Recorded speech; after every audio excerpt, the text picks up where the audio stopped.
મર્ડરના ગુનાના વોન્ટેડ આરોપીને ગણતરીના દિવસોમાં જ પકડી પાડતી સચિન જીઆઈડીસી પોલીસ. માનનીય પોલીસ કમિશનર શ્રી સુરત શહેર તથા મહેરબાન સંયુક્ત પોલીસ કમિશનર સેક્ટર 2 તથા મહેરબાન નાયબ પોલીસ કમિશનર ઝોન 6 તથા મહેરબાન મદદનીશ પોલીસ કમિશનર શ્રી આઈ ડિવિઝન સાહેબ નાવ તરફથી વન શોધાયેલ ગુનાઓ શોધી કાઢવા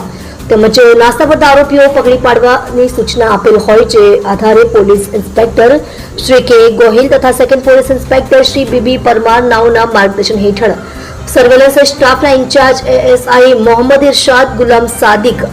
નાઓના નેતૃત્વ હેઠળ હેડ કોન્સ્ટેબલ મુકેશભાઈ દિલીપભાઈ તથા હેડ કોન્સ્ટેબલ પ્રવીણભાઈ ભીમાભાઈ નાઓએ હ્યુમન સોર્સિસ તથા ટેકનિકલ વર્કઆઉટથી મર્ડરના ગુનાના વોન્ટેડ આરોપી રંજન ઉર્ફે શિપુન દામોદર રાઉત ઉંમર વર્ષો 22 રહે ફ્લેટ નંબર 202 વિરાટ કોમ્પ્લેક્સ વિભાગ બી પાલીગામ સચિન જીઆઈડીસી સુરત શહેર મૂળ વતન બદરખાપુલી ગામ પોસ્ટ મટસરસિંહ થાના કોટવા જિલ્લો ગંજામ ઓરિસ્સાને ગણતરીના દિવસોમાં જ સચિન જીઆઈડીસી